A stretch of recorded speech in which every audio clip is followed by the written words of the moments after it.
Hello students, एमैल्गमेशन of companies का topic continue कर रहे हैं। पिछले सेशन में दो क्वेश्चंस आपको होमवर्क में दिए गए थे, विच पर question number 23 and question number 25। पहले हम डिस्कस कर रहे हैं इनके आंसर्स। आइए जरा मेरे साथ में क्वेश्चन नंबर 23 एंड 25 के आंसर को डिस्कस किया जाए। Both of these questions were to be done by the pooling of interest method, यानी कि मर्जर मेथड से हमको बैलेंस शीट प्रिपेयर करना था। जिसमें से क्वेश्चन नंबर 23 तो बहुत ही ईजी था, क्योंकि यहाँ पे रिजर्व्स में भी एडजस्टमेंट करने की नीड नहीं थी, बिकॉज जो आपका पीसी का अमाउंट है वो एग्जैक्टली वेंडर कंपनी की शेयर कैपिटल के बराबर निकल कर आया था। एक बार फिर से अपन इस बात को वेरीफाई कर लेते हैं। जो हमें यहाँ पे सुपर एक्सप्रेस लिमिटेड को पीसी पे करना है, that is going to be ₹20 lakh. कैसे निकल कर आया था? 20,000 शेयर्स थे, 10 रुपीज का ईच था। सॉरी, 20,000 शेयर्स थे, 100 रुपीज का ईच था, तो टोटल पेमेंट करा जाएगा 20 लाख, और उसका शेयर कैपिटल भी कितना गिवन है? 20 लाख। तो यहाँ पे ना तो गुडविल है ना कैपिटल रिजर्व है। अगर परचेज का नेचर होता तो, वैसे परचेज का नेचर है नहीं, तो मर्जर के नेचर की बात करें तो ना तो यहाँ पे एक्सेस पेमेंट है ना यहाँ डेफिसिट है, तो रिजर्व में कोई भी एडजस्टमेंट नहीं किया जाएगा। Same way for the fast express limited, 10,000 share issue करने हैं, 100 रुपीज का एक शेयर होगा, यानी कि 10 लाख अमाउंट निकल कर आएगा। और जो यहाँ पे शेयर कैपिटल का अमाउंट है वो भी कितना है? 10 लाख है। अगेन यहाँ पे भी ना तो कोई एक्सेस पेमेंट है और ना ही कोई डेफिसिट पेमेंट है, तो इसका मतलब रिजर्व में एडजस्टमेंट नहीं होगा। तो जहां तक नोट्स का सवाल है, हम कौन कौन से नोट्स बनाएंगे? सबसे पहले हम बनाएंगे नोट नंबर 1 शेयर कैपिटल का, फिर हम नोट नंबर 2 बनाएंगे रिजर्व्स एंड सरप्लस का, उसके बाद हम नोट नंबर 3 बनाएंगे लॉन्ग टर्म प्रोविजन का। आपको बताया था कि लॉन्ग टर्म प्रोविजन में आपको शो करना पड़ेगा प्रोविडेंट फंड। उसके बाद में बच्चों आपको यहाँ पे ट्रेड पेबल्स के नोट की रिक्वायरमेंट नहीं है, ठीक है। और एक लास्ट नोट आप बनाएंगे प्रॉपर्टी प्लांट इक्विपमेंट का। बाकी इन्वेंट्री के नोट की रिक्वायरमेंट है नहीं, ट्रेड रिसेबल के नोट की रिक्वायरमेंट है नहीं। Cash and cash equivalents optional है, आप चाहे तो बना ले, क्योंकि यहाँ पे कैश एट बैंक और कैश इन हैंड दोनों दे रखे हैं, ठीक है। मैं डायरेक्टली आपको सॉल्यूशन पे लेके चलता हूं for question number 23। This is your balance sheet. Share capital amount is 30 lakh. The amount of share capital is 30 lakh. Reserve and surplus का अमाउंट है 3,60,000, और ये रिजर्व एंड सरप्लस यहाँ पे बिना एडजस्टमेंट के है, ठीक है ना, कोई भी एडजस्टमेंट करने की नीड नहीं थी। लॉन्ग टर्म प्रोविजन यानी कि प्रोविडेंट फंड यहाँ पे आया, that is 1 lakh. Current liabilities में trade payable 1 lakh without any note. Property plant equipment 25 lakh. It is a mixture of what items? It is a mixture of building and machinery. And intangible asset में show करा जाएगा goodwill, इसका note हमें required होगा। Inventories के note की need नहीं थी, ट्रेड रिसेबल के नोट की नीड नहीं थी। कैश एंड कैश इक्विवेलेंट्स का नोट हमने बनाया बिकॉज कैश एंड बैंक दोनों अलग अलग बैलेंसेस यहाँ पे अवेलेबल हैं, ठीक है। तो balance sheet total is 35,60,000।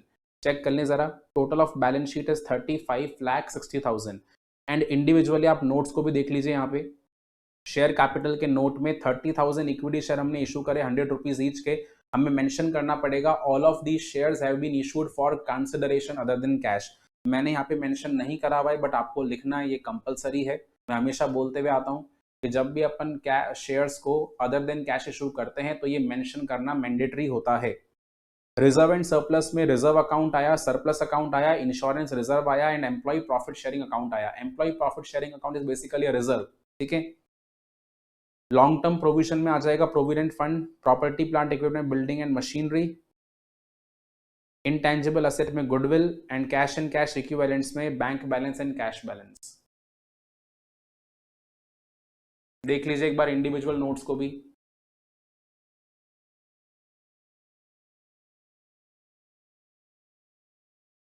This is the balance sheet.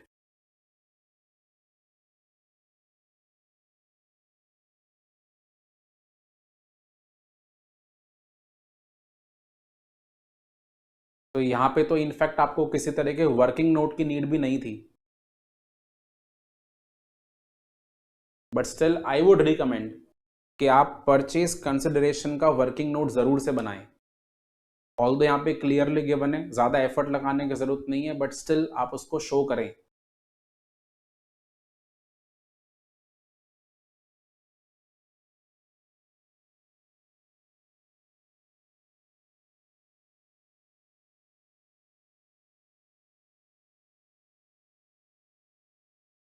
Balance sheet का पोर्शन क्लियर हो गया सबको? क्वेश्चन नंबर 23 के लिए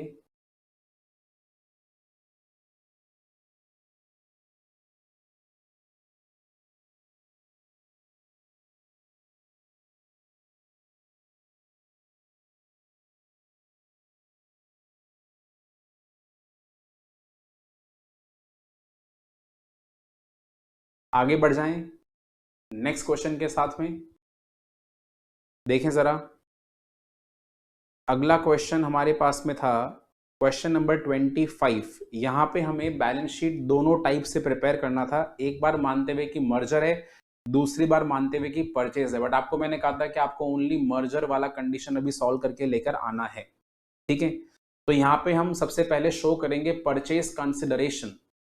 परचेज कंसिडरेशन के लिए इक्विटी शेयर होल्डर्स को कितना पेमेंट करा जाएगा? 35 लाख। इक्विटी शेयर होल्डर्स का पेमेंट निकल कर आएगा 35 lakh. 3,50,000 equity shares, 10 rupees each, total payment is 35 lakh. और प्रेफरेंस शेयर होल्डर्स का पेमेंट 10% के प्रीमियम पे है, तो 17 लाख में 10% जोड़ देंगे, इट इज 18,70,000। तो इसमें प्लस कर देंगे 18,70,000, पीसी का अमाउंट आएगा 53,70,000। This will be your working note number 1, ठीक है। क्वेश्चन नंबर 25 का फर्स्ट वर्किंग नोट बन जाएगा कैलकुलेशन ऑफ परचेज कंसिडरेशन, जहां पे payment to equity share holders का अमाउंट आएगा 35 lakh and payment to preference share holders का अमाउंट आएगा 18,70,000। Total purchase consideration is 53,70,000। उसके बाद हम प्रिपेयर करेंगे वर्किंग नोट नंबर 2, जहां पे हमें रिजर्व का एडजस्टमेंट शो करना पड़ेगा। तो बच्चों, रिजर्व का एडजस्टमेंट करने के लिए क्या करेंगे? हम मेंशन करेंगे the amount of purchase consideration. और परचेज कंसिडरेशन का जो अमाउंट है वो सिचुएशन में कितना है? 53,70,000। एंड 53,70,000 को आप कंपेयर करेंगे with the balance of the share capital of the vendor company, and the balance of share capital of vendor company is how much? 47 lakh. तो 47 लाख का बैलेंस है। तो परचेज कंसिडरेशन, ठीक है, जब हम बनाएंगे वर्किंग नोट नंबर 2 तो वहां पे हम मेंशन करेंगे परचेज कंसिडरेशन ऑफ रुपीज 53,70,000, ठीक है। इसमें से हम माइनस कर देंगे share capital of Y limited, because Y limited is our vendor company, that is how much? 47 lakhs। आप चाहें तो यहाँ पे रुपीस को थाउजेंड्स में भी ले सकते हैं, जैसा आपको मैंने बताया था, rupees can be taken in thousands. So this will be 53,70,000 minus 47 lakh, that is 6,70,000। 6,70,000 ये हमने एक्सेस पेमेंट कर दिया, एक्सेस परचेज कंसिडरेशन। ये बात कर रहा हूं बच्चों मैं आपको वर्किंग नोट नंबर 2 की। आई एम शोइंग यू कि कैसे प्रिपेयर करना है वर्किंग नोट नंबर 2। ऑल्दो आपको मैंने कहा था कि आप हमारे प्रीवियस सॉल्यूशन को देखकर चेक कर सकते हैं कि कैसे प्रिपेयर हो जाएगा। तो एक्सेस पीसी पे करा 6,70,000, फिर आपको लिखना पड़ेगा this excess purchase consideration will be adjusted against the reserve. Reserve के अगेंस्ट में एडजस्ट किया जाएगा, ठीक है। तो मैं काम करूंगा, मैं यहाँ पे सबसे पहले एडजस्टमेंट पूरा का पूरा प्रॉफिट एंड लॉस अकाउंट से कर रहा हूं। I am adjusting the full amount against the profit and loss account. तो मैंने यहाँ पे लिख दिया balance of profit and loss account of Y limited. तो वाई लिमिटेड का प्रॉफिट एंड लॉस बैलेंस कितना है? 5 लाख है, और इसमें से 5 लाख का पूरा एक्सेस माइनस कर देंगे, तो प्रॉफिट एंड लॉस का बैलेंस आ जाएगा 0, ठीक है। हम यहाँ पे मेंशन करेंगे कि हमें 6,70,000 का एक्सेस परचेज कंसिडरेशन एडजस्ट करना है फ्रॉम द रिजर्व्स। सबसे पहले हमने एडजस्ट कर दिया प्रॉफिट एंड लॉस अकाउंट से, प्रॉफिट एंड लॉस अकाउंट का बैलेंस हमने 0 कर दिया। सेकंड हम एडजस्ट करेंगे जनरल रिजर्व से, so balance of general reserve. अब आप चेक करें जनरल रिजर्व का बैलेंस वाई लिमिटेड के लिए कितना है? Balance of general reserve of Y Limited, it is originally given as 2,50,000। कुल मिलाकर हमें एडजस्टमेंट करना था 6,70,000 का, 5 लाख का एडजस्टमेंट हो चुका है, और कितना एडजस्टमेंट करना बाकी है? 1,70,000 का। तो हमारे पास बैलेंस ऑफ जनरल रिजर्व आ जाएगा 80,000। बैलेंस ऑफ जनरल रिजर्व आएगा 80,000, ठीक है। अब इसी का मैं आपको एक और ऑल्टरनेटिव सिखा देता हूं। आप ऐसा भी कर सकते हैं कि आप पहले पूरा का पूरा अमाउंट जनरल रिजर्व से एडजस्ट कर दें, और फिर जो रिमेनिंग अमाउंट है वो प्रॉफिट एंड लॉस अकाउंट से एडजस्ट कर दें। उस केस में क्या होगा? हमारे पास जनरल रिजर्व का बैलेंस तो रह जाएगा 0, और प्रॉफिट एंड लॉस अकाउंट का बैलेंस आएगा 80,000 फॉर वाई लिमिटेड। आप दोनों में से कोई सा भी ओपिनियन यूज कर सकते हैं, ठीक है। तो अल्टीमेटली हमें यह समझ में आया इस वर्किंग नोट के थ्रू कि 6,70,000 का एक्सेस वैल्यू हमने पे करा, 6,70,000 के एक्सेस को हमने general reserve and P&L account से एडजस्ट कर दिया। अब एडजस्टमेंट के बाद में या तो आपके पास जनरल रिजर्व 80,000 का बचेगा अगर आपने पूरा का पूरा P&L यूज करा है तो, और अगर आपने पूरा का पूरा जनरल रिजर्व यूज कर दिया सबसे पहले तो आपके पास 80,000 का P&L रिमेनिंग रहेगा। ठीक है, ये चॉइस आपके पास है। हालांकि मैंने अपने सॉल्यूशन में क्या करा है, मैंने अपने सॉल्यूशन में सबसे पहले पूरा अमाउंट P&L से यूज करा और मैंने जनरल रिजर्व का बैलेंस बचा लिया। ठीक है, तो ये यहाँ पे कहानी थी वर्किंग नोट नंबर 2 की। ऑलराइट, अब आप देख सकते हैं, मैं आपको दिखाता हूँ सॉल्यूशन कि यहाँ पे कैसे कैसे आपको प्रेजेंटेशन करना था बैलेंस शीट के लिए। ये रही हमारी बैलेंस शीट मर्जर के नेचर में, जहां पे हमने रुपीज थाउजेंड्स में लिया है and total of balance sheet is 16,500। 4 notes बनेंगे। ये चारों नोट्स के बारे में आपको मैंने पहले से ही बता दिया था। सबसे पहले बात करते हैं शेयर कैपिटल की। शेयर कैपिटल में 3 तरह की शेयर कैपिटल आएंगी। एक तो हमारी equity share capital. Equity share capital का अमाउंट आपको मैंने पहले से बताया हुआ, दैट इज 85 लाख। 85 लाख कैसे आया? 50 लाख तो पहले से कैपिटल है एक्स लिमिटेड का, 35 लाख का उसने और इशू कर दिया, तो टोटल कैपिटल हो गया 85 लाख। 85 लाख में से 35 लाख रुपीस का capital is issued for consideration other than cash. तो आपको ये वाला पॉइंट मेंशन करना पड़ेगा कि हमने इतने कैपिटल जो है वो अदर देन कैश इशू कर दी है। प्रेफरेंस शेयर कैपिटल में एक तो आएगा 14% प्रेफरेंस शेयर कैपिटल और एक आएगा 15% प्रेफरेंस शेयर कैपिटल। तो 14% प्रेफरेंस शेयर कैपिटल का अमाउंट रहेगा 2200 या आप कह सकते हैं 22 लाख, और जो 15% प्रेफरेंस शेयर कैपिटल है उसका अमाउंट आएगा 18,70,000। और ये जो 18,70,000 कैपिटल इशू होगा it is for consideration other than cash. ये फैक्ट आपको मेंशन करना पड़ेगा। तो इन सबको ऐड करने के बाद जो हमारा टोटल शेयर कैपिटल अमाउंट आएगा that will be 12,570। Reserve and surplus के लिए आपको investment allowance reserve and export profit reserve, ये तो आपको फुल वैल्यू पे कंसिडर करने हैं।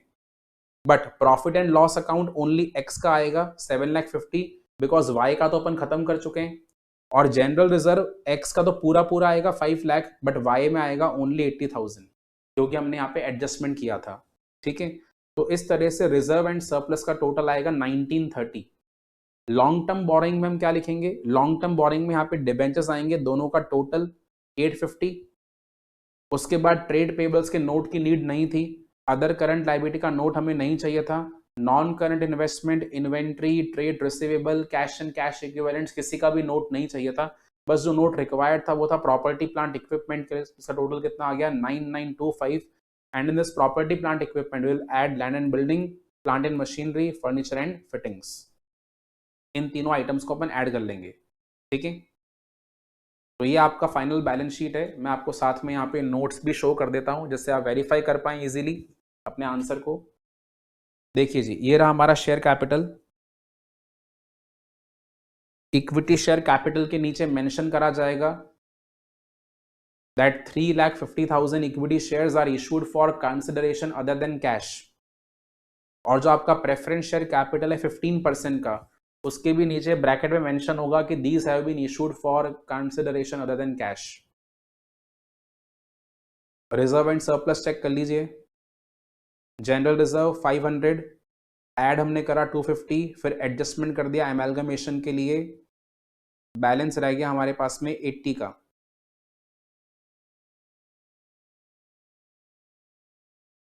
यहाँ पे बेसिकली जो एडजस्टमेंट किया है वो हमने एक्स एंड वाई दोनों के रिजर्व्स को मिलाकर शो कर दिया है।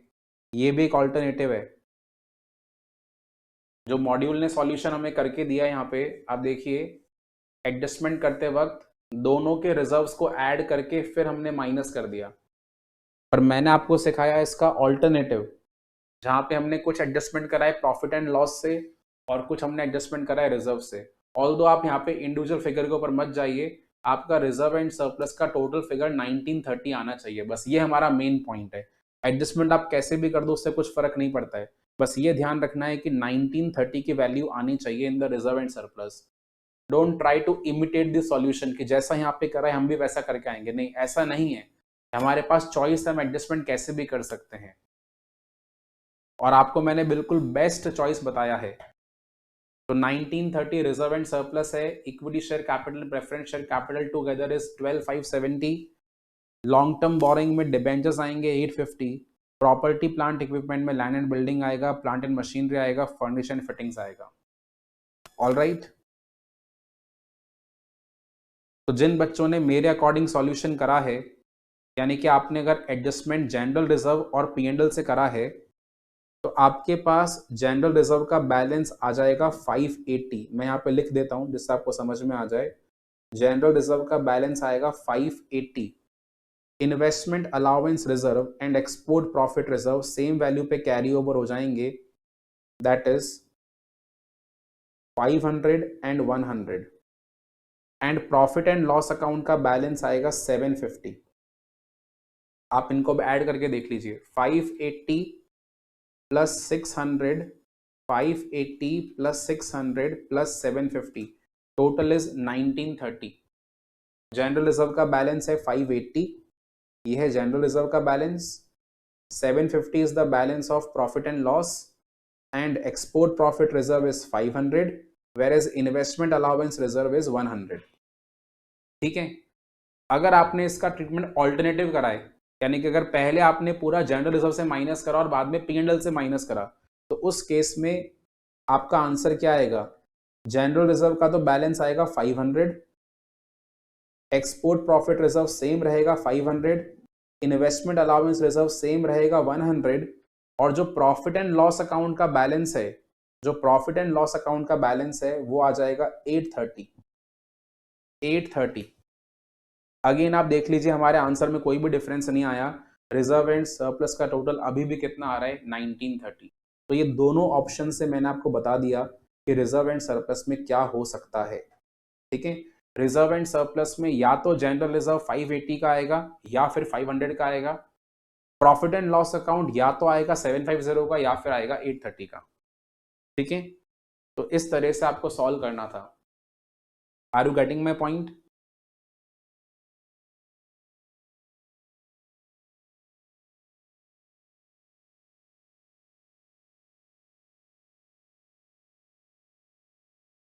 एक बार फिर से देख लो पूरा बैलेंस शीट।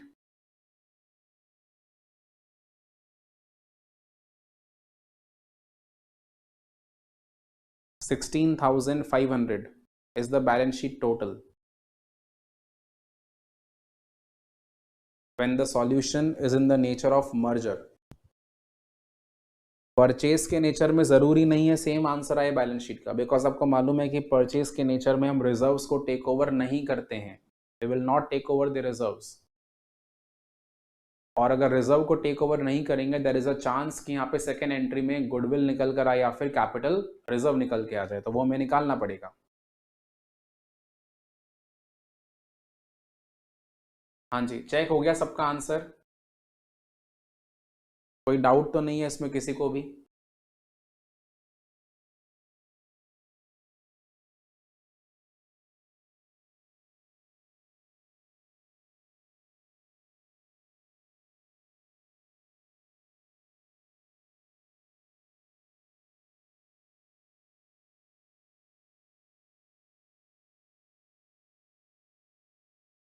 चलिए आगे बढ़ते हैं बच्चों नेक्स्ट क्वेश्चन पे। Question number 19।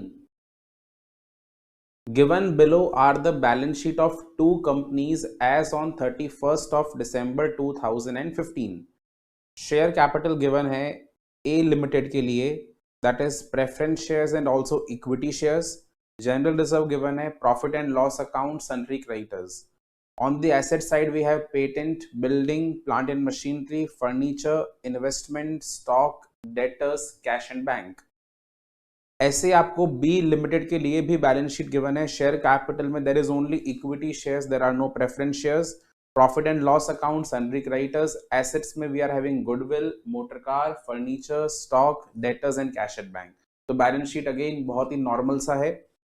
It has been agreed that both these companies should be wound up and a new company AB Limited. We have to form a new company AB Limited to acquire the assets of both the companies on the following terms and conditions. They are acquiring the assets on following terms and conditions. First is AB Limited is to have an authorized capital of rupees 36 lakh।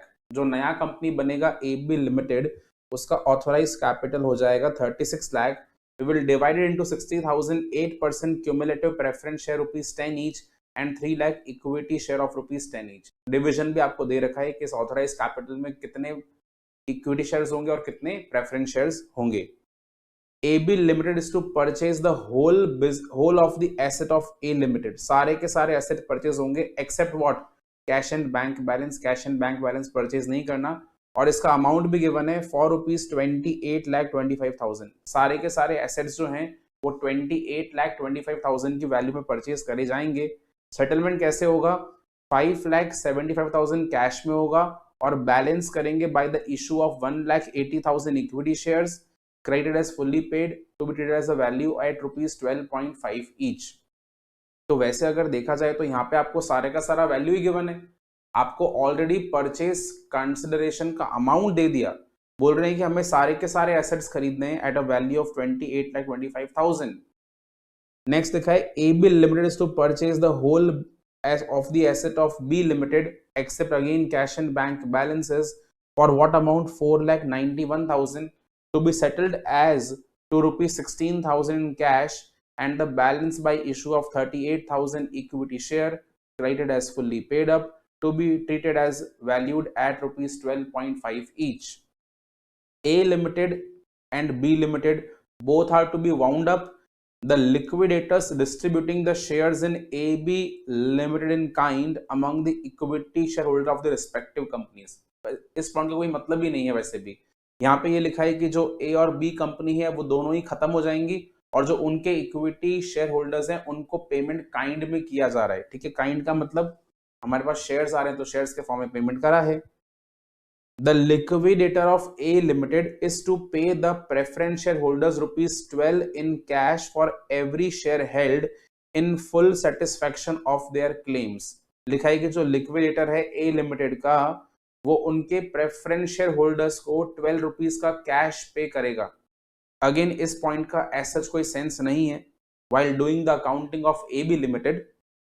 Next, AB Limited is to make a public issue of, देखिए public issue लेकर आया है, यानी कि for cash 60,000 5% cumulative preference shares at a premium of 10% and 30,000 equity shares at the issue price of ₹12.5 per share, all amount payable in full on the application। ये नया issue है shares का, ठीक है, and these are for cash। It is estimated that the cost of liquidation including the remuneration will be ₹10,000 in case of A Limited and 5,000 in case of B Limited, and the preliminary expenses of AB Limited will be ₹24,000 exclusive of the underwriting commission of ₹38,900 payable on the public issue। You are required to prepare the initial balance sheet of AB Limited on the basis that all assets other than goodwill are taken over at the book value। सारे के सारे asset take over करे हैं at what value? Book value, but goodwill को हमने take over नहीं करा है। ठीक है, तो बच्चों वैसे आपको देखा जाए यहाँ पे तो पीसी का अमाउंट तो ऑलरेडी निकाल के दे रखा है। ए लिमिटेड के लिए पीसी का अमाउंट है 28,25,000 और बी लिमिटेड के लिए पीसी का अमाउंट है 4,91,000। यानी कि यहाँ पे हमें लमसम फिगर ऑलरेडी दे दिया कि हमें कितना पैसा देना है। तो पीसी हमारे पास अवेलेबल है, बट पीसी का डिस्चार्ज कैसे किया जाएगा वो यहाँ पे हमें नहीं दे रखा है। ठीक है ना, पीसी का डिस्चार्ज कैसे करना है वो यहाँ पे गिवन नहीं है। तो पीसी का डिस्चार्ज आपको मालूम है किसको करा जाएगा? प्रेफरेंस शेयर होल्डर्स को करा जाएगा और इक्विटी शेयर होल्डर्स को करा जाएगा।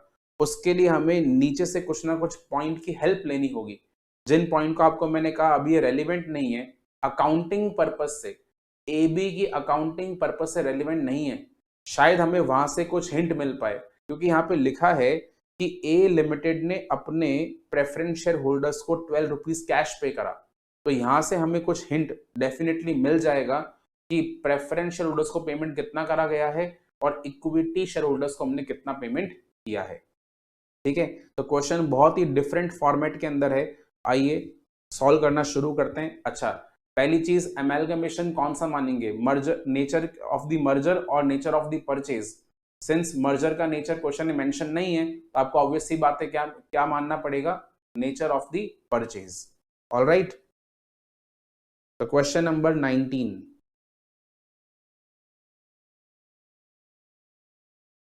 Only balance sheet is needed. Journal हम नहीं बनाएंगे. New company AB Limited is taking over the business of A Limited as well as B Limited. So balance sheet of AB Limited. Balance sheet of AB Limited. As on what date? On 31 December 2015. Because आपको जो पुराना balance sheet है वो 31 दिसंबर का ही given है, तो हम भी 31 दिसंबर का ही बनाएंगे, but this would be after the amalgamation. As on 31 December 2015. Format draw कर लेते हैं अच्छे से बैलेंस शीट का.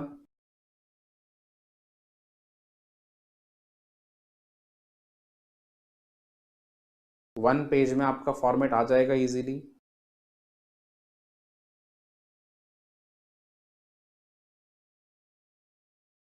Particulars,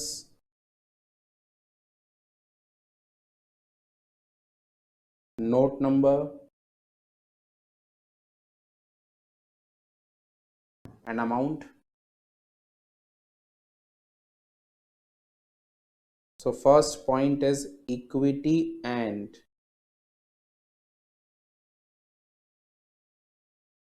liabilities. Equity and liabilities. First heading, shareholder funds. Shareholder funds में आएगा share capital. That is our note number 1. Second note will be for reserves and surplus. यहाँ पे reserve and surplus आएंगे. Reason being, आप देखें जो हमने shares का issue करा था that was at premium. ठीक है, क्वेश्चन पढ़ के मालूम चल गया कि हम जो हमने shares का issue वो at premium करा है, तो reserve and surplus भी आएगा. आगे देखें, हमारे पास यहाँ पे debentures नहीं है. There is no non-current liability. Non-current liability यहाँ पे अवेलेबल है नहीं. ठीक है, तो मेरे पास यहाँ पे अगर आप देखें तो इक्विटी एंड लाइबिलिटी में आया शेयर होल्डर फंड्स, और शेयर होल्डर फंड्स में आ गया share capital and reserve and surplus with note number 1 and note number 2.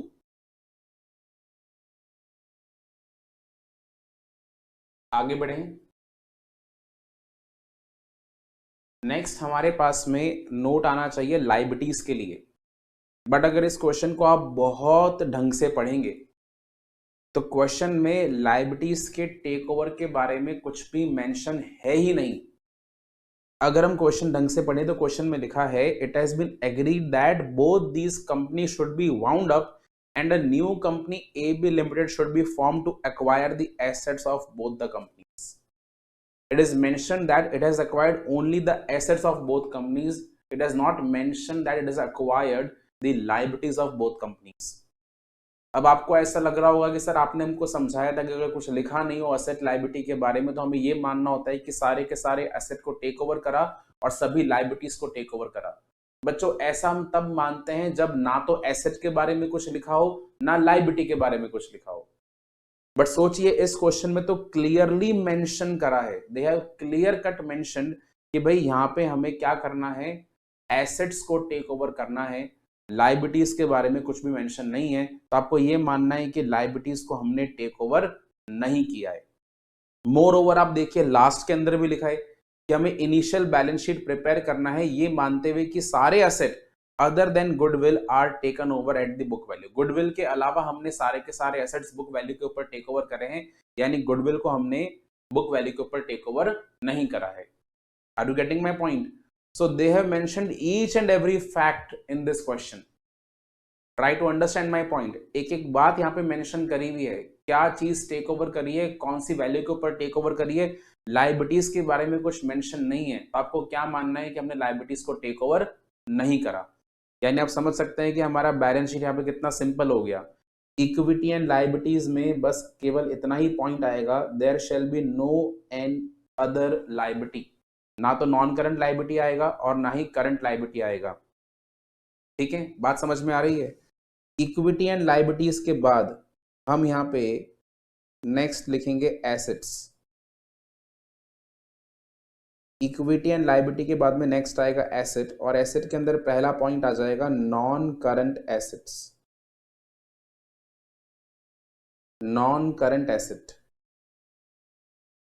Non current asset का पहला point will be property plant and equipment. Property plant and equipment, and under the heading of property plant equipment we have tangible assets,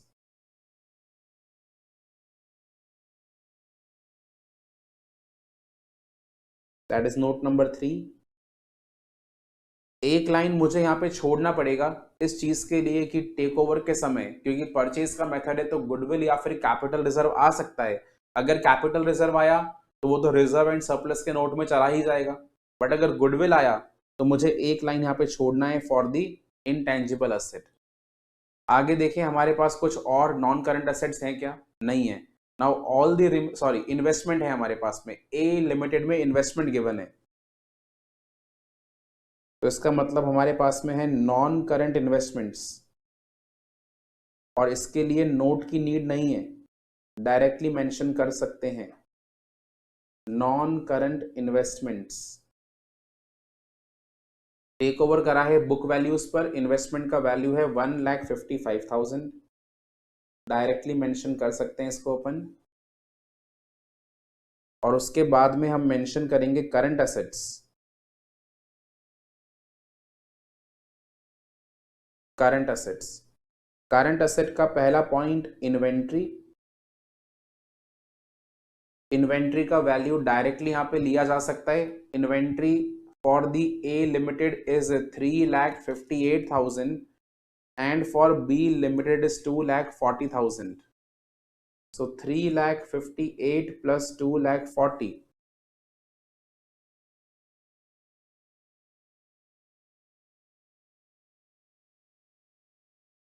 Total value will be 5,98,000.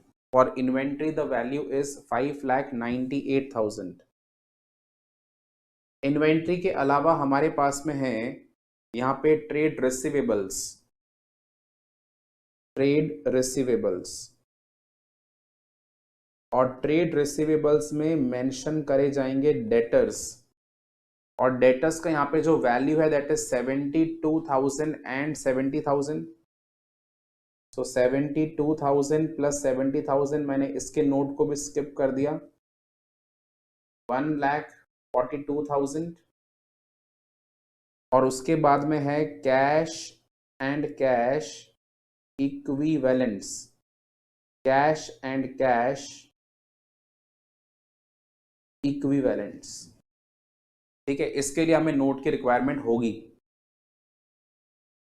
Because यहाँ पे कुछ cash के point mentioned है, हमने fresh shares भी issue करे हैं, तो हमें कुछ वर्किंग यहाँ पे शो करनी पड़ेगी इसके लिए। तो कैश एंड कैश इक्विवेलेंट्स का अपन नोट बनाएंगे। उसके अलावा जो हमारा बैलेंस शीट का फॉर्मेट है दैट इज रेडी, ठीक है। 2 पेज अपन अभी नोट्स के लिए छोड़ देते हैं, और उसके बाद आ जाते हैं हमारी वर्किंग्स पर। नोट्स के लिए हम 2 पेज छोड़ रहे हैं, जैसा कि हर क्वेश्चन में करते हुए आए अपन।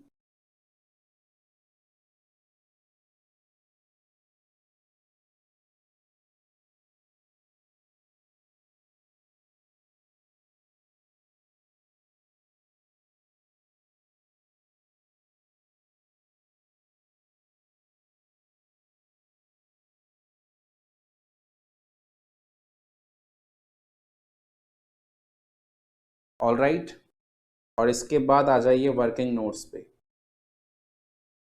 ध्यान रखें हमें यहाँ पे जर्नल नहीं बनाना है, जर्नल के बिना हमें यहाँ पे सॉल्यूशन करना होगा। आइए जी, परचेज कंसिडरेशन। की बात कर दी जाए यहाँ पे सबसे पहले परचेज कंसिडरेशन, सबसे अच्छी बात यह है कि आपको मैंने पहले भी समझाया था, यहाँ पे पीसी का अमाउंट ऑलरेडी दे रखा है, हमें लमसम वैल्यू गिवन है पीसी का, that is how much the lump sum value of PC is 28,25,000. So purchase consideration, I would say A limited and the other is B limited.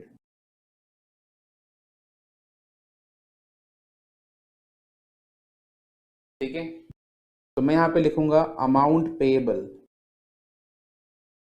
What is the amount payable for A limited? It is 28,25,000. Already PC का value given है 28,25,000. and for B limited it is how much? For B limited it is 4,91,000. 4,91,000.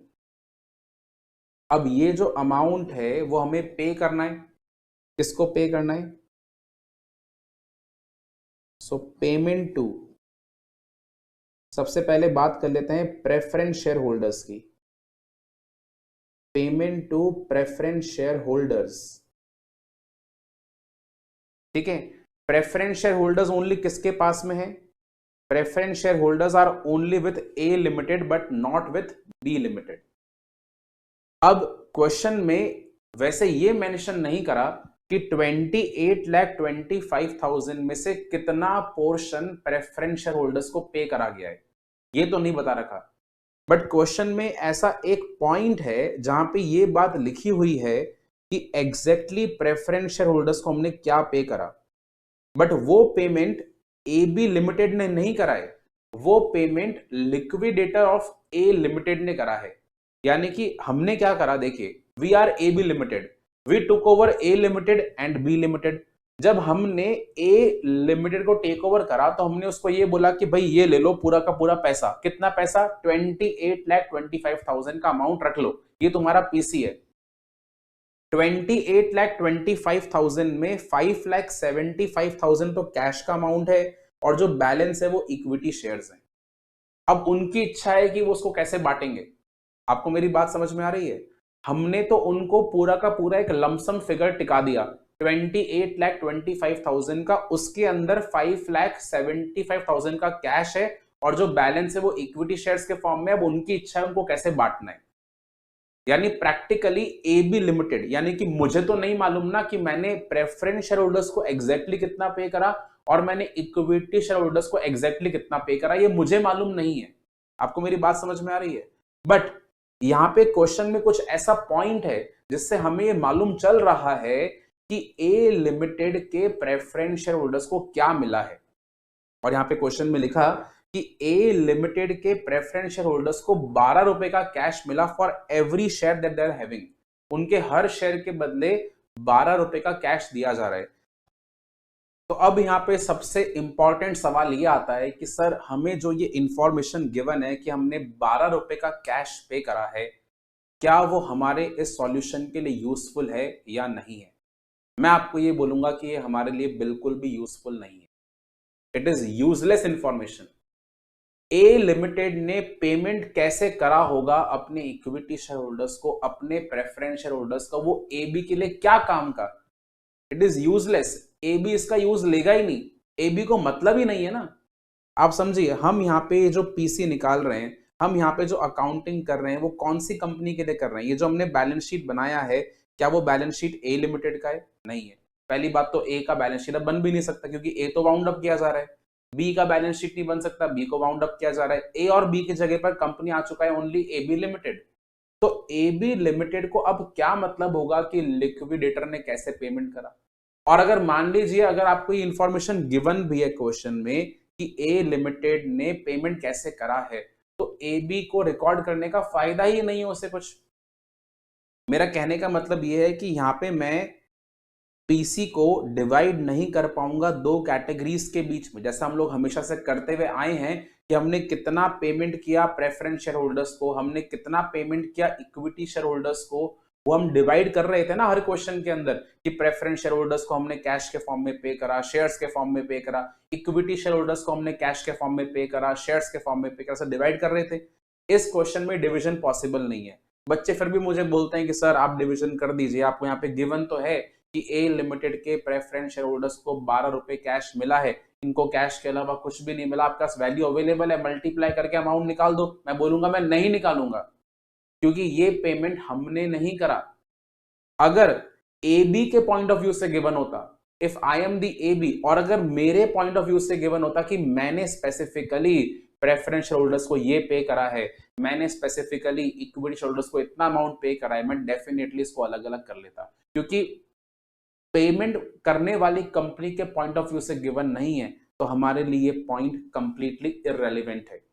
इसलिए अब देखिए, आपको मैंने कहा था कि दो पॉइंट यहां पे ऐसे हैं 4 and 5, point number 4 and point number 5, इसका हमारे सॉल्यूशन के लिए कोई भी यूज नहीं है।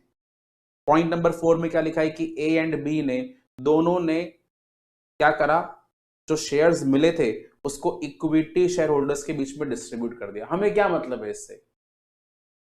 अगर क्वेश्चन में ये लिखा होता कि स्पेसिफिकली हमने 1 लाख इक्विटी शेयर होल्डर्स को दिए हैं, और अगर क्वेश्चन में ऐसा लिखा होता कि हमने स्पेसिफिकली 50,000 शेयर्स प्रेफरेंस शेयर्स को दिए हैं, तब तो मैं इस बात को समझ लेता और डिवीजन कर लेता। बट यहाँ पे ये जो पॉइंट्स हैं वो ए बी लिमिटेड के पॉइंट ऑफ व्यू से नहीं है, they are given from the point of view of A limited and B limited, that is totally irrelevant for our accounting purposes. अगर मैं ए के लिए अकाउंटिंग करता और अगर मैं बी के लिए अकाउंटिंग करता, मैं डेफिनेटली इसको कंसिडर कर लेता। और आपको मालूम है कि अभी तक तो हमने सीखा ही नहीं है कि ए अपनी अकाउंटिंग कैसे करेगा और बी अपनी अकाउंटिंग कैसे करेगा, because A and B are the vendor companies. अभी तक जो आपको मैंने अकाउंटिंग सिखाई है, that is only of the purchasing company और द ट्रांसफरी कंपनी। अभी तो हम आगे जाके सीखेंगे कि वेंडर कंपनी का अकाउंटिंग कैसे करना है। तो ट्रांसफरी कंपनी के अकाउंटिंग के लिए या परचेजिंग कंपनी के अकाउंटिंग के लिए these 2 points, point number 4 and point number 5 are irrelevant. ठीक है, तो हम आगे के क्वेश्चन में इसकी चर्चा अब नहीं करने वाले हैं। तो यहाँ पे आप देखिएगा, मैंने लिखा था payment to preference share holders, मैं साथ में कर रहा हूँ and equity share holders, because मुझे अब इसके ऊपर और फर्दर डिस्कशन नहीं करना है कि हम डिविजन क्यों नहीं कर पा रहे। So payment to preference share holders and equity share holders, and this payment is made in form of what? In form of cash. मैंने यहाँ पे कंबाइन करके दोनों को लिखा है, cash payment is 5,75,000। Do you get my point? Cash payment is 5,75,000 and some payment is in form of equity shares also. And मजे की बात यह है कि आपको इक्विटी शेयर्स का तो अमाउंट भी दे रखा है। What is the amount? Number of shares are 1,80,000 and 1,80,000 का इशू वैल्यू भी गिवन है, दैट इज 12.5। वैसे शेयर 10 रुपीज ईच का है, बट पेमेंट करा है 12.5 का, तो आपका जो बैलेंसिंग फिगर है दैट इज 22,50,000, ये निकल कर आ जाएगा। ठीक है, इससे स्ट्रेट फॉरवर्ड क्वेश्चन तो कोई हो ही नहीं सकता। आप समझिए, ये क्वेश्चन आपको टफ लग रहा है, बट ये टफ है नहीं, ये तो बहुत ही स्ट्रेट फॉरवर्ड क्वेश्चन है। सोचो, लायबिलिटीज को भी टेक ओवर नहीं करा, ओनली एसेट को टेक ओवर करा है, इससे आसान चीज क्या हो सकती है? हाँ जी, बी के लिए चेक करें। बी के लिए 16,000 कैश गया है, 16,000 कैश गया, वेरी गुड। और क्या गया? 38,000 शेयर्स गए 12.5 पे, 38,000 शेयर्स गए 12.5 पे, मल्टीप्लाई करने पर अमाउंट आ जाएगा 4,75,000। और यहाँ पे बैलेंसिंग फिगर भी कितना है? 4,75,000 ही है। ठीक है, very very straight forward.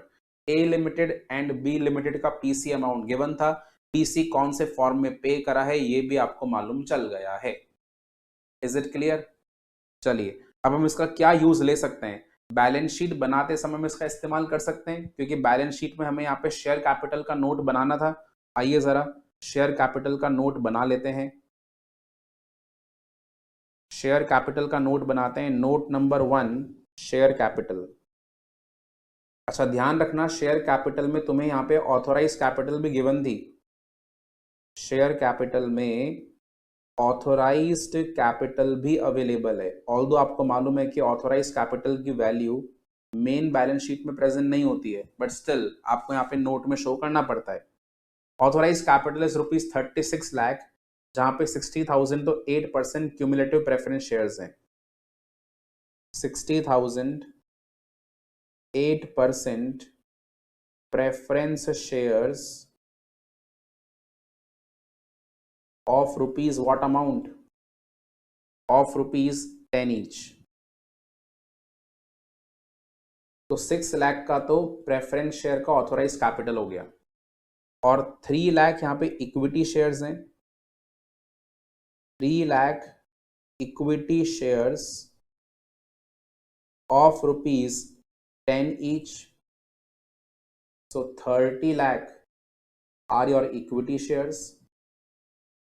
Total authorized capital is 36 lakhs. Total authorized capital is 36 lakhs. इसके बाद में आ जाएगा issued and subscribed capital. Issued and subscribed capital. In total हमने कितने शेयर इशू करे, जरा उसको हम समझ लेते हैं। इन टोटल हमने कितने शेयर्स इशू कर दिए, इसको जरा एक बार समझा जाए। वर्किंग नोट पे आ जाइए, ये रहा हमारा working note. Number of equity shares आपको कितने कितने इशू कराए ना, वो ऑलरेडी गिवन है, फिर भी मैं यहाँ पे एक अलग से नोट बना देता हूँ जिससे आपको दिक्कत नहीं आए। Number of equity shares issued, ठीक है। मैं फिर भी आपको एक नोट यहाँ पे बनाकर दे रहा हूं जिससे आपको तकलीफ ना हो। Number of equity shares issued to A limited. A limited को कितने इक्विटी शेयर इशू करें, देखें जरा। It is 1,80,000। ए लिमिटेड को इशू करें हैं 1,80,000। To B limited, B limited को हमने इशू करे थे, ये भी क्वेश्चन में गिवन है, दैट इज 38,000। एंड इसके अलावा हमने कुछ शेयर्स का फ्रेश इशू कराए फॉर कैश। तो फॉर कैश हमने कितने इक्विटी शेयर इशू कर दिए फॉर कैश, देखें जरा 30,000, ये भी गिवन है। 30,000 हमने फॉर कैश करे हैं। तो टोटल इक्विटी शेयर्स का नंबर कितना हो गया, 1,80,000 प्लस 38,000 प्लस 30,000, कुल मिलाकर हमने इशू करे हैं 2,48,000 शेयर्स। ऑलराइट, कुल मिलाकर हमने 2,48,000 इक्विटी शेयर इशू कर दिए हैं। मेंशन कर दें इसको, 2,48,000 ये हमने कहां से निकाला, from working note number 2। 2,48,000 equity shares of ₹10 each. ध्यान रखना बच्चों, जो इशू वैल्यू है वो तो 12.5 है, यानी उसमें 2.5 का प्रीमियम है, that will go into your securities premium account. तो इसका अमाउंट आ जाएगा 24,80,000, 24,80,000। एंड इसमें से आपको मालूम है कुछ शेयर्स तो हमने अदर देन कैश इशू करे होंगे। सो आउट ऑफ विच 2,48,000 में से only 30,000 shares have been issued for cash. So it means that out of which 2,18,000 shares have been issued for consideration other than cash, yes or no? Have been issued for consideration other than cash. All right, अब ये जो other than cash वाले shares हैं 2,18,000, हो सकता है कि इसमें से कुछ शेयर्स प्रेफरेंस होल्डर्स को मिल गए हो सकता है कुछ शेयर्स इक्विटी होल्डर्स को मिल गए हो, हमें उससे कोई परवाह नहीं है कितने कितने मिले, हमें बस क्लियर कट ये मालूम है हमने कितने शेयर इशू करे थे। ऑल राइट, आगे देखें। आगे हमारे पास प्रेफरेंस शेयर भी हमने इशू करे हैं, दैट इज 5% प्रेफरेंस शेयर्स। तो 5% प्रेफरेंस शेयर हमने इशू करे।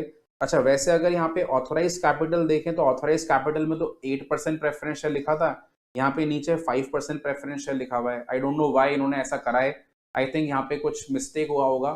ठीक है, ये 8% ही रहेगा नीचे भी, या तो ऊपर 5% करना पड़ेगा, नीचे आपको 8% करना पड़ेगा। ठीक है, तो टेक्निकली यहाँ पे क्वेश्चन में ही एरर है, या तो हम इसको 8% मान के चलेंगे या फिर हम इसे 5% मान के चलेंगे। ये एरर मैंने नहीं करा है, ये एरर आईसीआई के मॉड्यूल में ही आया है। ऑलराइट, तो डोंट थिंक कि हमने यहाँ पे गलत बनाया है क्वेश्चन।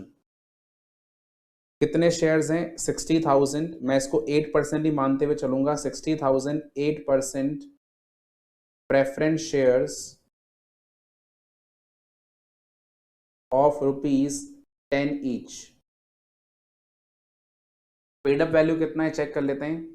क्वेश्चन में लिखा था कि पूरा का पूरा पैसा एप्लीकेशन पे रिसीव किया जा रहा है, the complete money is received on application itself, ठीक है, बट 10% के प्रीमियम पे इशू करा है। ध्यान रखना, तो प्रीमियम वाला अमाउंट कहाँ जाएगा, सिक्योरिटीज प्रीमियम में। तो यहाँ पे पैसा आ गया 6 lakh and all of the shares are issued for cash. यहाँ पे हमें कोई अलग से वर्किंग देने की जरूरत नहीं है इसकी। 30,80,000 30,80,000 is your issued and subscribed capital which will be presented in the balance sheet. 30,80,000 30,80,000। तो ऑल दो यहाँ पे क्वेश्चन में 5% लिखा है, बट मैंने 5% को 8% माना है, ठीक है, क्योंकि ये गलती आई है, ये जो पेपर बनकर आया था तो उसके अंदर ये गलती थी, ठीक है। Is it clear?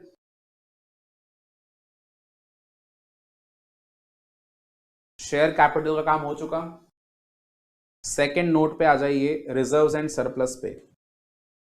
Second note of reserves and surplus. हाँ जी, रिजर्व एंड सरप्लस के अंदर आपको एक बात तो मालूम है कि सिक्योरिटीज प्रीमियम डेफिनेटली यहां पे आएगा। सिक्योरिटीज प्रीमियम, जितने भी हमारे इक्विटी शेयर्स इशू हुए हैं विच आर 2,48,000, सब पे प्रीमियम है। यस और नो, चेक करके देख लीजिए। जो हमने ए को शेयर इशू करे थे 1,80,000, उस पे भी 2.5 का प्रीमियम था। जो हमने शेयर इशू करे बी को 38,000, उस पे भी 2.5 का प्रीमियम था। और जो हमने फॉर कैश इशू करे उस पे भी 2.5 का प्रीमियम था। यानी कुल मिलाकर 2,48,000 शेयर्स पर 2.5 का प्रीमियम है, प्लस 60,000 प्रेफरेंस शेयर्स पे कितना प्रीमियम है।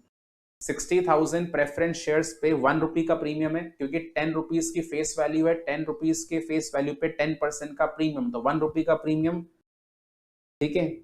तो कुल मिलाकर कितना प्रीमियम आएगा, 2,48,000 into 2.5, that is 6,20,000 plus 60,000, that is 6,80,000। Total security premium is 6,80,000। 2,48,000 into 2.5, ये तो आपका इक्विटी शेयर्स का हो गया, एंड 60,000 रुपीज आपका प्रेफरेंस शेयर्स का हो गया। तो 6,80,000 is the amount of reserve and surplus, ठीक है। बट हो सकता है कि यहाँ पे कैपिटल रिजर्व भी आ जाए, तो मुझे यहाँ पे थोड़ा भी वेट करना पड़ेगा, ठीक है। मुझे यहाँ पे वेट करना पड़ेगा, मुझे एक और वर्किंग नोट बनाना पड़ेगा ये जज करने के लिए कि गुडविल आने वाला है या फिर कैपिटल रिजर्व आने वाला है। So let us come to working note number 3। Working note number 3, calculation of goodwill और कैपिटल रिजर्व। क्योंकि यहाँ पे हमें जर्नल एंट्रीज नहीं बनानी, आपको मालूम है कि जब जर्नल की एंट्रीज नहीं बनाते तो हम गुडविल या फिर कैपिटल रिजर्व वर्किंग नोट की मदद से निकालते हैं। अदरवाइज अगर अपन ने एंट्रीज बनाई होती तो आपको मालूम है एंट्रीज बनाते बनाते ही बैलेंसिंग फिगर के अंदर गुडविल कैपिटल रिजर्व निकल के आ जाता है, ठीक है ना। सो कैलकुलेशन ऑफ गुडविल और कैपिटल रिजर्व, ये काम हमें दोनों कंपनीज के लिए करना पड़ेगा, for A limited and also for B limited. Okay, A limited and B limited, हमें दोनों के लिए काम करना है। अच्छा एक बात बताइए, गुडविल या फिर कैपिटल रिजर्व निकालने के लिए हमें क्या करना पड़ता है। गुडविल या कैपिटल रिजर्व निकालने के लिए हमें नेट असेट्स को कंपेयर करना होता है। किसके नेट असेट, ए लिमिटेड के नेट असेट। हम कंपेयर करते हैं ए लिमिटेड के परचेज कंसिडरेशन के अमाउंट से। ऐसे यहाँ पे बी लिमिटेड के नेट असेट कंपेयर करेंगे बी लिमिटेड के परचेज कंसिडरेशन के अमाउंट से। तो हमारे पास में क्या निकल कर आएगा, गुडविल या फिर कैपिटल रिजर्व, क्योंकि यहाँ पे मर्जर का नेचर नहीं है, परचेज का नेचर है। मर्जर के नेचर में रिजर्व्स में एडजस्टमेंट करते हैं टेक ओवर की एंट्री के अंदर, और अगर परचेज का नेचर होता है तो फिर हम गुडविल या फिर कैपिटल रिजर्व में एडजस्टमेंट करते हैं। ये बात आपको मालूम है। चलिए कौन कौन से एसेट टेक ओवर करे जरा देखते हैं हम। सारे एसेट को टेक ओवर कराए और सभी तरह के एसेट बुक वैल्यू पे टेकन ओवर करे गए हैं, एक्सेप्ट व्हाट, गुडविल, ठीक है। तो ए लिमिटेड के लिए आता है सबसे पहले पेटेंट। पेटेंट पेटेंट की वैल्यू है 1 लाख। पेटेंट के बाद है बिल्डिंग। वैल्यू है 5,40,000। अच्छा, पेटेंट बी लिमिटेड में नहीं है, ये बात आपको मालूम है, और बिल्डिंग भी नहीं है बी लिमिटेड में, हटा देते हैं। Plant and machinery 15,10,000, plant and machinery 15,10,000, it is not with B limited, हटा दिया मैंने यहां से। इसके बाद है फर्नीचर 75,000, और ये दोनों कंपनीज में तो 75,000 58,000, फर्नीचर 75,000 एंड 58,000। फर्नीचर के अलावा है investment, that is 1,55,000 only with A limited, investment 1,55,000 only with A limited, not with B limited. इसके अलावा फिक्स्ड एसेट्स के अंदर एक और एसेट है motor car, but that is only with B limited at a value of 1,26,000, तो 1,26,000। ठीक है, आगे देखें बच्चों, मोटर कार के बाद में हमारे पास अब करंट एसेट शुरू हो चुके हैं, जिसमें स्टॉक ए के पास में है 3,58,000 और बी के पास में है 2,40,000।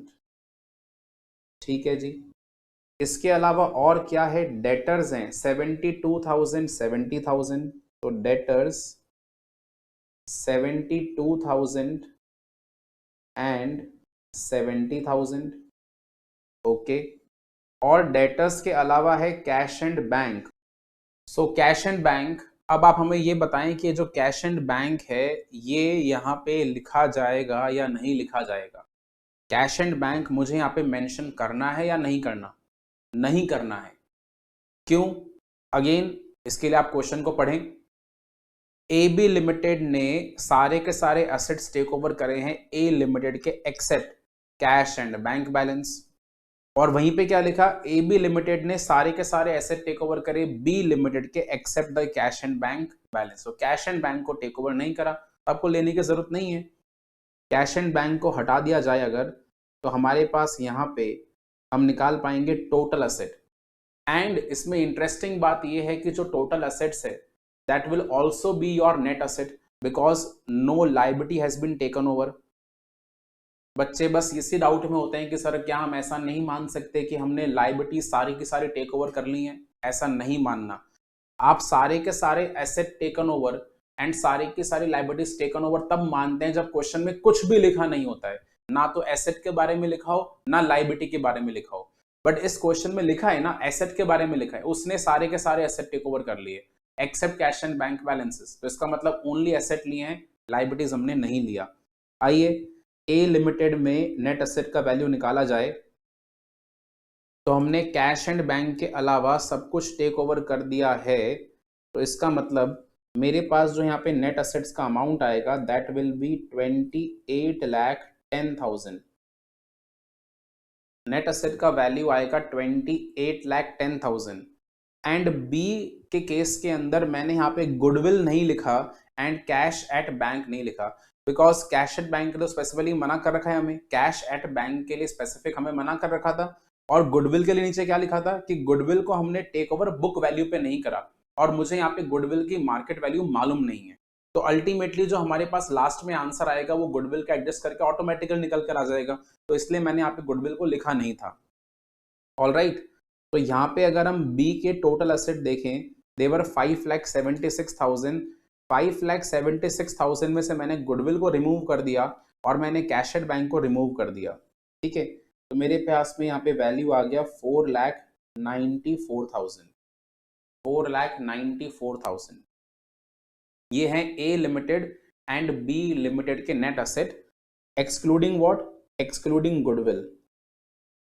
अब मैं यहाँ पे ऐसा क्यों लिख रहा हूँ एक्सक्लूडिंग गुडविल, बिकॉज ऐसा नहीं है कि आपने गुडविल टेक ओवर नहीं करा, आपने गुडविल टेक ओवर तो करा है, बट गुडविल का मार्केट वैल्यू अवेलेबल नहीं है।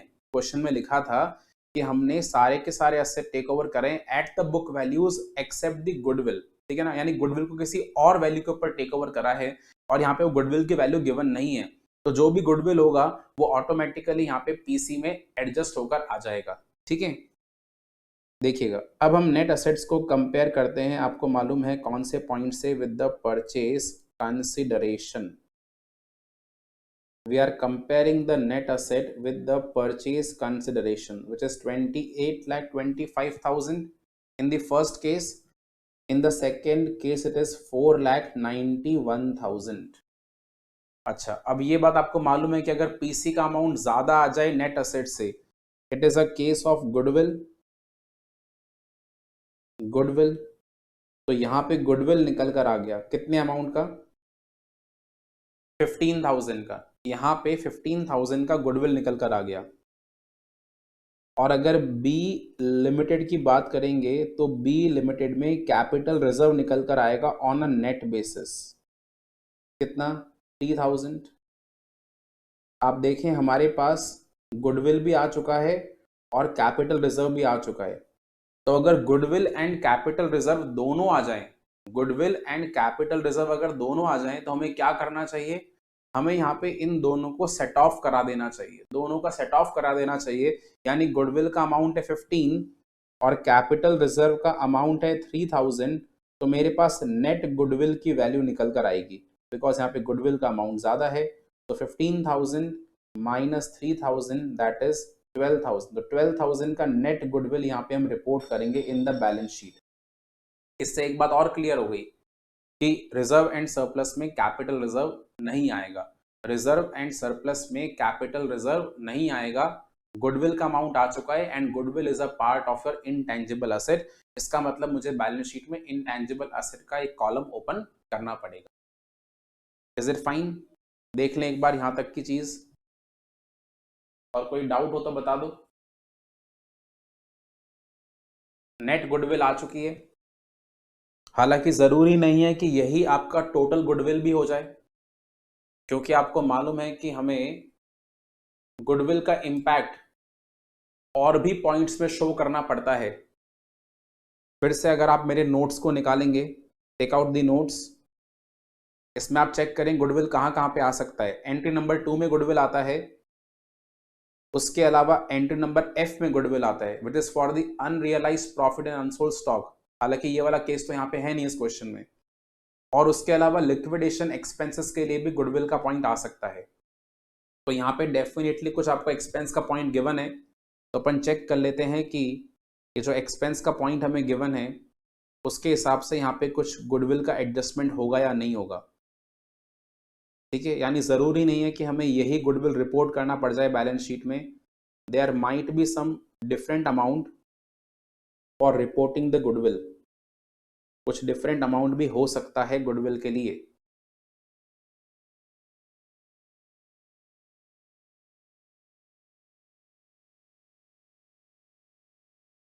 आइए तो फिर चेक करते हैं एक्सपेंस के बारे में क्या लिखा हुआ था।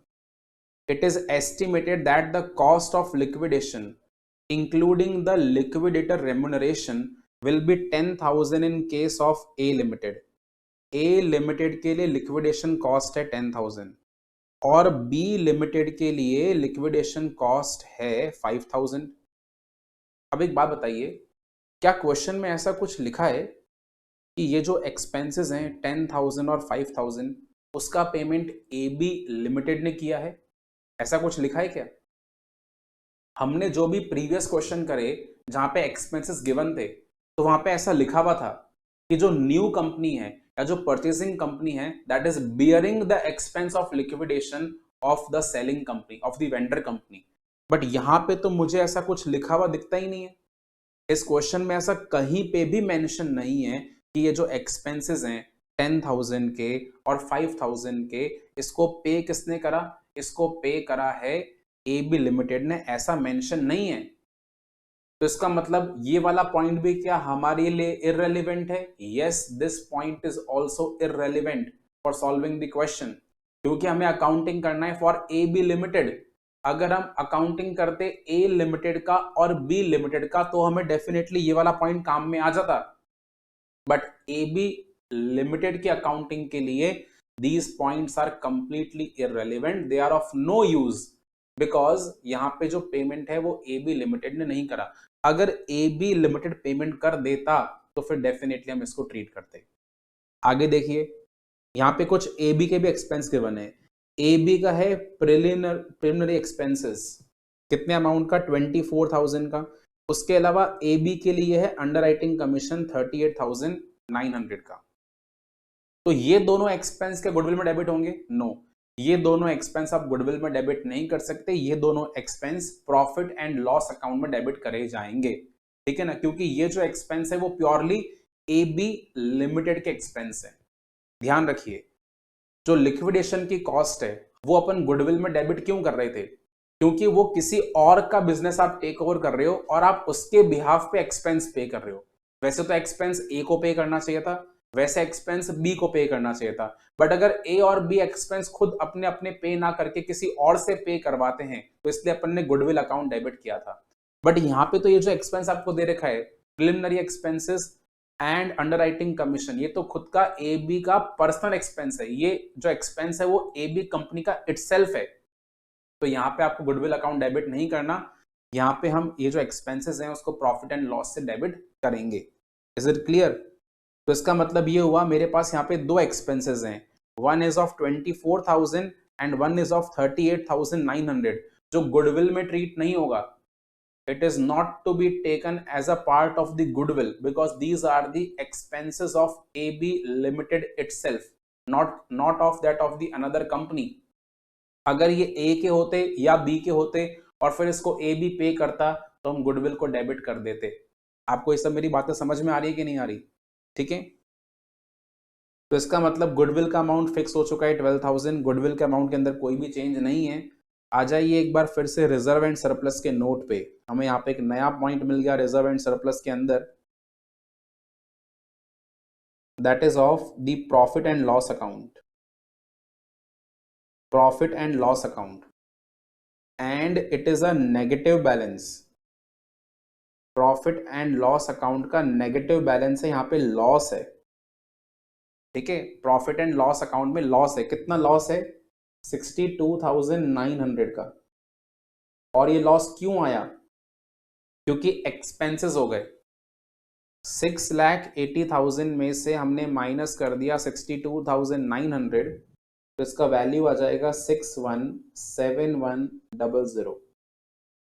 रिजर्व एंड सरप्लस का अमाउंट आएगा 617100। तो फाइनली अपने पास में अमाउंट आ चुका है रिजर्व एंड सरप्लस का 617100।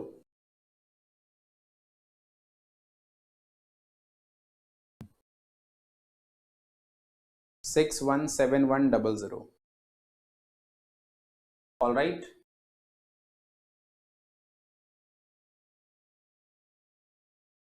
Third note is of property plant equipment with regard to the tangible assets, tangible assets। अब ये नोट आपको अपने आप से क्रिएट करना है। टेंजिबल असेट का नोट अपने आप क्रिएट करेंगे। क्या क्या लिखना पड़ेगा उसमें? बिल्डिंग आएगा, प्लांट एंड मशीनरी आएगा, फर्नीचर आएगा और उसके अलावा मोटर कार आएगा। ठीक है, चार एसेट्स आएंगे, building, plant and machinery, furniture, motor car.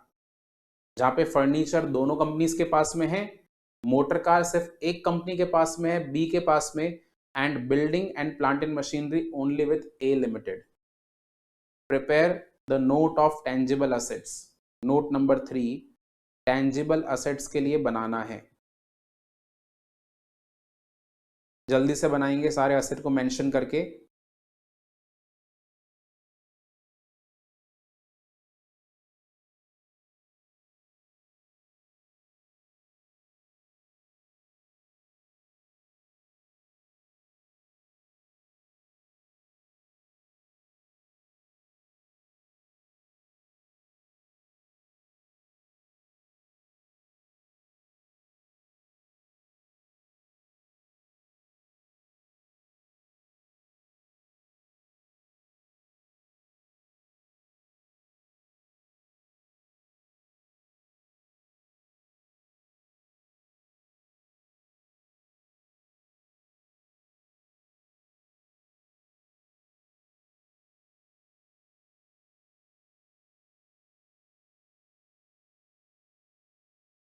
So tangible asset का टोटल आएगा 22,51,000।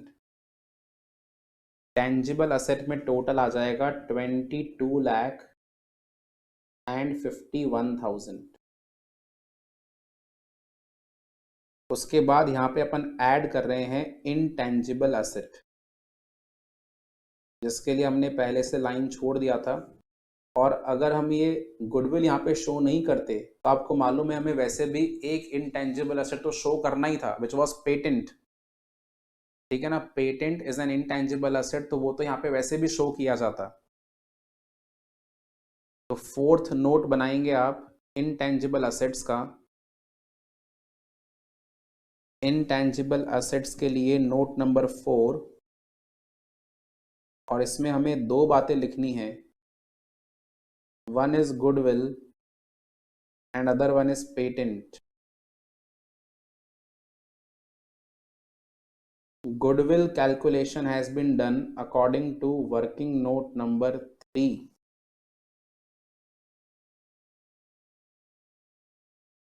So net goodwill was how much? 12,000, and patent value is 1 lakh. Patent value is 1 lakh. So total of intangible asset is 1,12,000. Total of intangible asset is 1,12,000. और last में हमारे पास आ चुका है cash and cash equivalents. Cash and cash equivalents.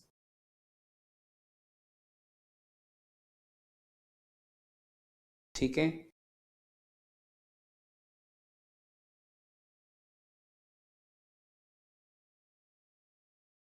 Intangible asset को mention कर लेते हैं 1,12,000 and come to the last point of cash and cash equivalents, that is your fifth working note. Existing balance.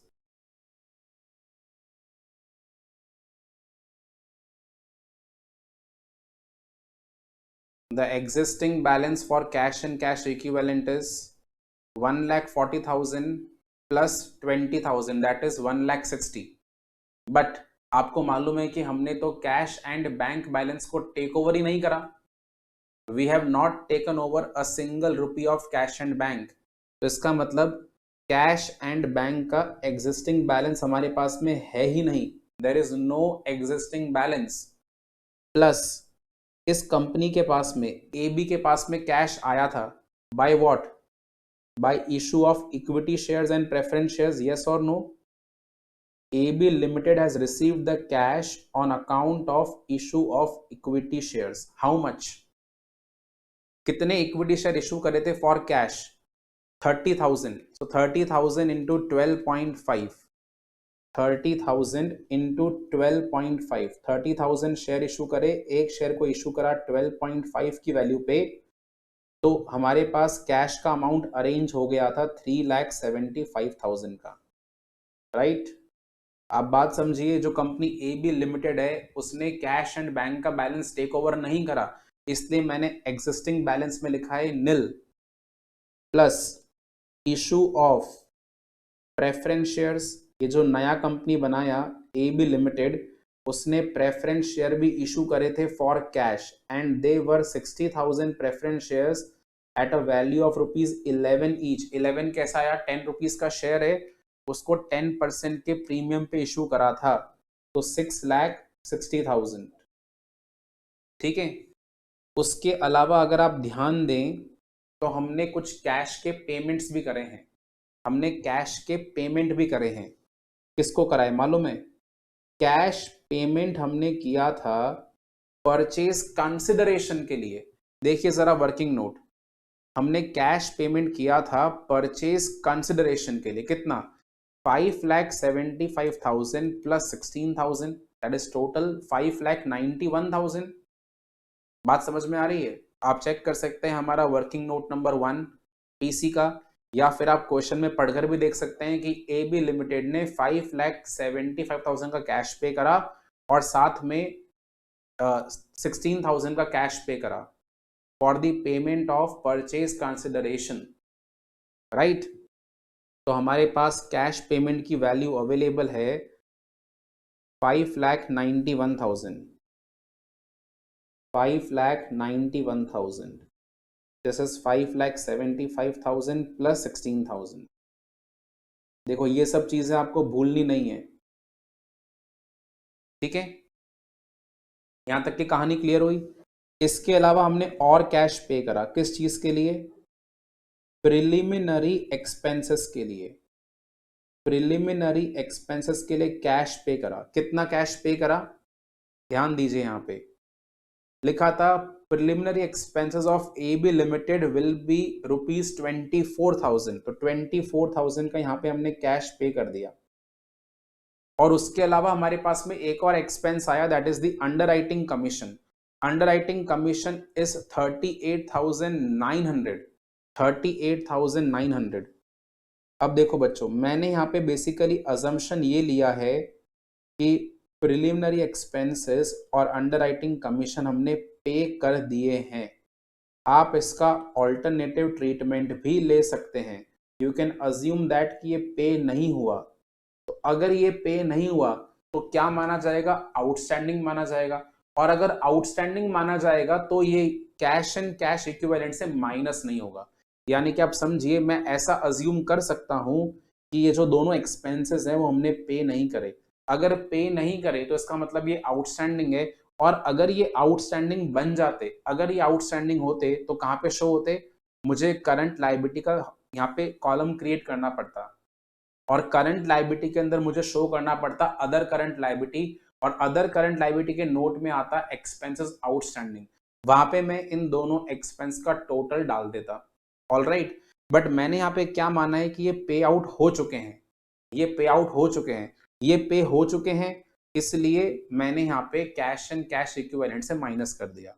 आपको मेरी बात समझ में आ रही है? तो यहाँ पे आपके पास दोनों ओपिनियंस हैं, यहाँ पे आपके पास दोनों ओपिनियन है। आप चाहें तो इसको मान लीजिए कि ये पे हो गया, आप चाहें तो इसको ऐसा माने कि अभी पे करना बाकी है। अकॉर्डिंगली छोटा मोटा डिफरेंस आपके आंसर में आएगा ही आएगा। बट आपको मालूम है कि जब भी ऐसी चीजें होती हैं डाउटफुल, तो अगर हम एग्जाम में अजम्पशन देकर आते हैं प्रॉपरली तो आपके नंबर नहीं कटेंगे। बट अगर आप प्रॉपर अजम्पशन नहीं देंगे तो आपके नंबर कट जाएंगे। अच्छा, पहली बात तो ऐसा क्यों करना पड़ रहा है? आप क्वेश्चन में देखें, क्वेश्चन में वर्ड लिखा था payable, underwriting commission of 38,900 payable on the public issue. तो पेएबल वर्ड से क्या है, क्लैरिटी नहीं आता। अगर लिखा होता पेड तो इसका मतलब क्या है, पेमेंट कर दिया। पेएबल का मतलब है पे करना है। अब वाकई में पे करा या नहीं करा वो तो आपको मालूम नहीं है ना, तो हमने क्या मान लिया कि पे कर दिया, हमने ये माना कि पे कर दिया।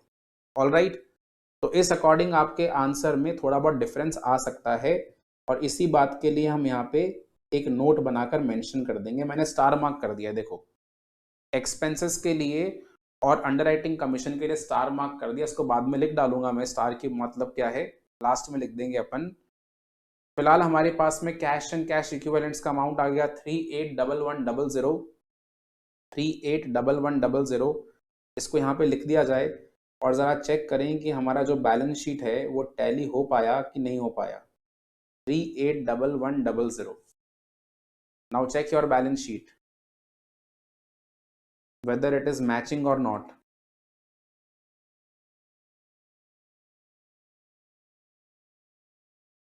ये क्वेश्चन बहुत स्ट्रेट फॉरवर्ड था, बट अगर आप इसको ढंग से नहीं पढ़ते, अगर क्वेश्चन की रीडिंग एक प्रॉपर वे में ना करी जाए तो यहाँ पे बहुत सारी गलती होने के चांसेस हैं। और सबसे बड़ी गलती यहाँ पे ये हो जाती है कि पीसी जब निकाल रहे होते हैं अपन, तो ये मान लेते हैं कि हमने टेक ओवर किया है लाइबिलिटीज को भी, जबकि ऐसा नहीं है। You have not taken any liability of a single रुपी। हमने एक भी लाइबिलिटी को यहाँ पे टेक ओवर नहीं किया है।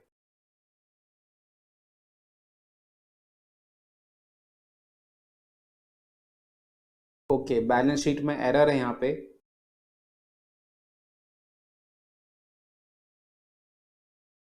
एक्चुअली मैंने तो टेंजेबल असेट का नोट बनाया नहीं है, आपने बनाया है तो आपका डेफिनेटली सही आया होगा। टेंजिबल असेट का वैल्यू है 23,09,000। टेंजिबल असेट का वैल्यू है 23,09,000। 23,09,000। अब देख लो, अब हो जाएगा मैच बैलेंस शीट।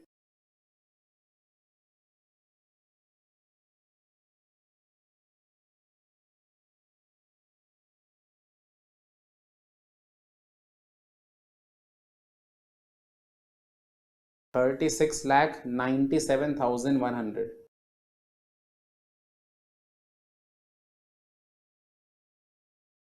यही फायदा होता है देखो नोट बनाने का। मैंने नहीं बनाया तो गलत आ गया, आपने बनाया तो आपने सही लिखा था।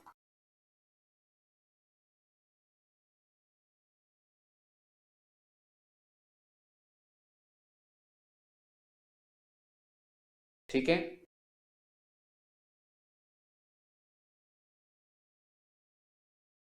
बैलेंस शीट मैच हुआ, क्वेश्चन हमारा खत्म। स्टार मार्क करके एक पॉइंट लिख देते हैं।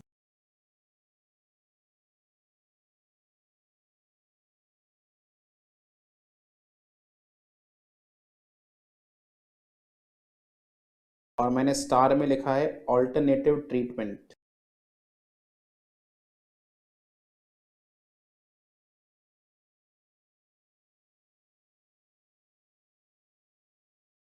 We can assume that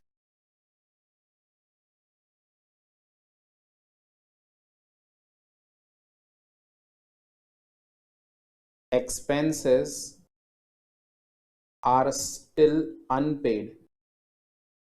हम ऐसा मान सकते हैं कि जो एक्सपेंसेस हैं they are still unpaid. Full stop. In such case they will not be reduced। In such case they will not be reduced from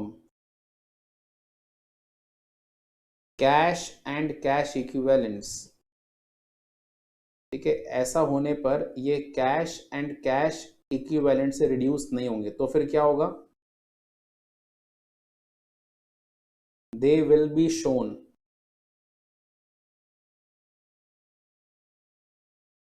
they will be shown as other current liability। they will be shown as other current liability। All right, हमने यहाँ पे alternative treatment भी दे दिया है। अब इससे क्या हुआ बच्चों? इससे हमारे जो मार्क्स हैं वो सिक्योर हो गए, क्योंकि हमने यहाँ पे मान लिया पेड, तो पेड के अकॉर्डिंग तो आंसर आपको पहले से निकाल के दिखा दिया।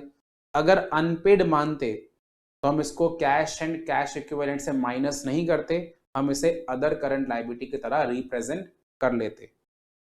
ऑल राइट, तो इससे क्या होगा? अब हमारे मार्क्स एग्जाम में कटेंगे नहीं, क्योंकि हमने यहाँ पे दोनों तरह के पॉसिबल ट्रीटमेंट दे दिए हैं।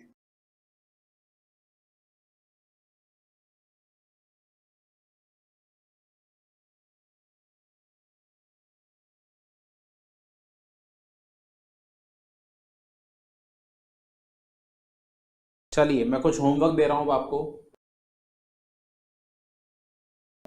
क्वेश्चन नंबर 25, इसमें हमने मर्जर का जो नेचर है वो पहले से होमवर्क में कर लिया था। अब आज आपको जो ये क्वेश्चन है, क्वेश्चन नंबर 25, ये आपको फिर से सॉल्व करना है। You have to prepare the balance sheet, the working note number 1 for calculation of PC and your working note number 2 for the calculation of goodwill or the capital reserve। तो ये वाला जो क्वेश्चन है, question number 25, ये आप solve करेंगे purchase के nature से। डिफरेंस यहाँ पे क्या आएगा? आपको यहाँ पे परचेज के नेचर में रिजर्व टेक ओवर नहीं करने हैं, बट जो यहाँ पे रिजर्व स्टैट्यूटरी नेचर के हैं वो तो आपको कंपल्सरीली टेक ओवर करने पड़ेंगे। और ऐसे रिजर्व कौन कौन से हैं? इस केस में है export profit reserve and investment allowance reserve. तो ये दोनों रिजर्व आपको टेक ओवर करने पड़ेंगे, इसके अलावा कुछ और टेक ओवर नहीं करना है, ठीक है। तो amalgamation adjustment account debit to statutory reserves, ये आपका एंट्री बन जाएगा लास्ट में। ऑल्दो यहाँ पे आपको एंट्री शो नहीं करनी है, बट इसका जो एडजस्टमेंट है वो आपको बैलेंस शीट में दिखा देना है। Alright, so question number 25 using the purchase method is your homework. मिलते हैं अगले क्लास में, टिल देन बाय बाय।